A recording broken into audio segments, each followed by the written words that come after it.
ঘড়িতে এখন সময় সকাল 7:15। কিন্তু বাহিরের দিকে তাকালে মনেই হবে না এখন সকালবেলা, ঠিক যেন সন্ধে হওয়ার পূর্ব মুহূর্ত। পুরো আকাশ জুড়ে কালো মেঘে ছেয়ে আছে, আর সাথে বয়ে যাচ্ছে দমকা হাওয়া। মাঝে মাঝে খুব জোরে জোরে বিদ্যুৎও চমকাচ্ছে এবং বজ্রপাতও শোনা যাচ্ছে। আমার কাছে ঝড়ের পরবর্তী মুহূর্তের চেয়ে ঝড়ের পূর্ববর্তী মুহূর্তটা খুব বেশি ভালো লাগে।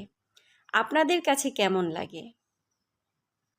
আর এই সময়টা খোলা আকাশের নিচে দাঁড়িয়ে উপভোগ করার মজাই আলাদা। শীতল ঠান্ডা দমকা হাওয়া যেন মন প্রাণ ছুঁয়ে দিয়ে যায়।